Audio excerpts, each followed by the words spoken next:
Hello, I'm Dr. Gill Sutherland, Fellow Emerita of Newnham College. I'm going to try to guide you through a series of snapshots, capturing some of the first 150 years of Newnham's life.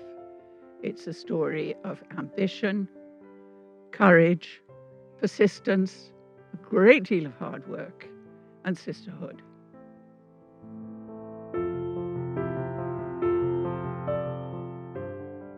It all began with a series of lectures for ladies in Cambridge.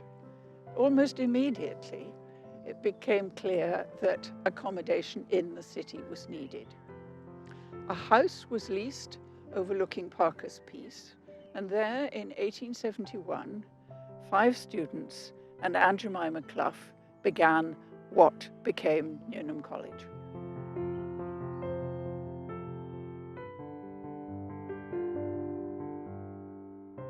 Demand for places to attend those lectures for ladies in Cambridge was from the beginning intense, and they only lasted a year in that rented house.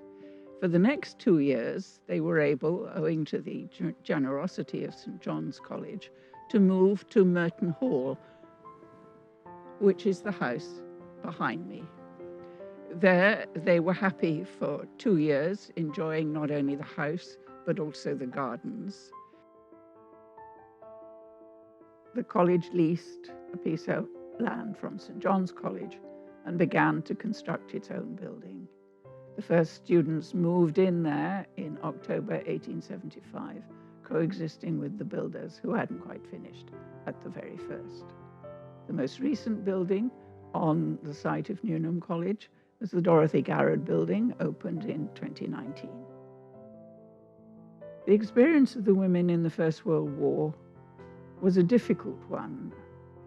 They supported the college charity throughout the war was the Scottish Women's Hospital Fund, and very many of the Newnham students completed their courses and then went to work for those hospital units on the Eastern Front, where they were welcomed with open arms by the Russian and Serbian armies. At the end of the First World War, they made what was in fact a second attempt to admit women to full membership of the University of Cambridge.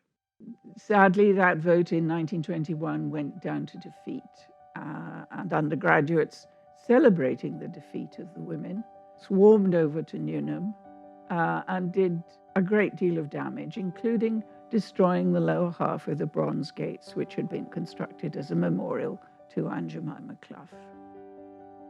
In World War II, the women's contribution to the war effort was more generally and easily acknowledged than it had been during World War I. Though in both wars, the solidarity of sisterhood was a powerful binding force. But World War II saw a more general acceptance of the importance of trained and qualified women to the war effort. Women were subject to conscription, the same as men. So the archaeologist Dorothy Garrod spent her war years interpreting aerial reconnaissance photographs for the RAF. The geographer Lucia Windsor went straight into secret work on computer-aided mapping as soon as she graduated in 1942.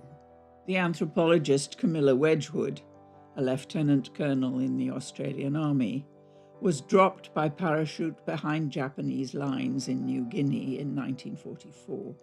Neither war had forced Newnham to close its doors. The gardens were turned over to vegetables, and in World War II, trenches were dug, although Cambridge suffered relatively little from bombing raids. The same resourcefulness marked the college's response to pandemic from the spring of 2020. Even after the rebuffs of 1897 and 1921, the women persevered. These wartime contributions and many more strengthened the case for full membership of the university. Yet even after conceding that in 1948, the university authorities worried continuously about being swamped by women. At the start, there was an actual quota. That got abolished in 1960.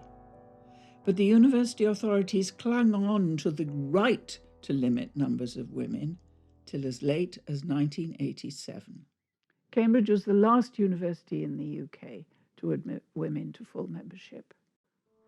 In its admissions, Newnham has always been both international and inclusive. It's been aided in this by its undenominational, ecumenical stance. The college does not have a chapel. It's nurtured both brilliant scholars and brave women who have fought for all manner of causes. They run from the very beginning from one of the co-founders, Millicent Fawcett, the suffragist, who fought for the vote, through to Pat Arrowsmith, a student of the late 1940s, who has been to prison 11 times on behalf of her campaign for nuclear disarmament. No, I'd better not say that.